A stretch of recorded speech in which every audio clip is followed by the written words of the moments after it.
అమ్మా నాన్న అనాథల పుణ్యక్షేత్రం.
మేము హైదరాబాద్లో ఉంటామండి. హైదరాబాద్లోని చింతల దగ్గర ఉంటాము.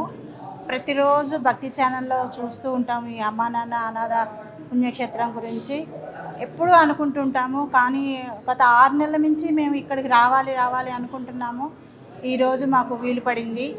అది కూడా చాలా వ్యయ ప్రయాసాలకు వచ్చి రూట్ తెలియక రూట్ మ్యాప్ పెట్టుకొని ఓఆర్ ఎక్కి ఇవన్నీ బయలుదేరి చివరికి ఇక్కడికి వచ్చాము. మాకు చాలా సంతోషంగా ఉంది. వీళ్ళందరినీ చూస్తే చాలా బాధగా కూడా ఉంది. నిజంగా మనం ఒక మంచి పని చేశాము అనే ఒక తృప్తి మాకు అనిపిస్తూ ఉంది. ఏదో మా చేతనైన సహాయం కింద కొంచెం డబ్బులు, నగదును, బట్టలు తీసుకొని వచ్చాము. ఇదే ఫస్ట్ టైం కాబట్టి మాకు ఈసారి ఇంకా కొంచెం వీళ్ళకి ఎక్కువ ఇచ్చే ప్రయత్నం చేస్తాము. తర్వాత మా నాన్నగారిది కూడా మొన్న 25వ తారీఖు 2వ వర్ధంతి అయింది. ఆయన మా దగ్గర 10-12 ఏళ్ల నుంచి మా దగ్గరే ఉన్నారు. ఆయన గుర్తుగా ఏదో ఒకటి చేయాలి అనే తపనతోటి పోయిన సంవత్సరం ఫస్ట్ సంవత్సరంలో కాశీ వెళ్ళాము.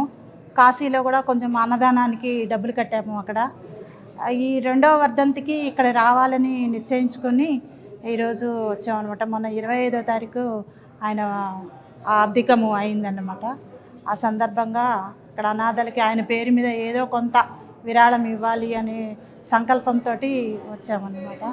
ఆయన చాలా 2 సంవత్సరాలు అయినా కూడా మాకు ఇంకా ఆయన స్మృతులు, ఆయన ఇంకా ఉన్నారు అనే ఫీలింగ్ తోటే మేము ఉన్నాము. అందువల్ల ఇక్కడికి వచ్చి మాకు తోచినంత సహాయం ఇవ్వాలనుకొని వచ్చామన్నమాట. థ్యాంక్ యూ, ధన్యవాదాలు. అమ్మా నాన్న అనాథల పుణ్యక్షేత్రం.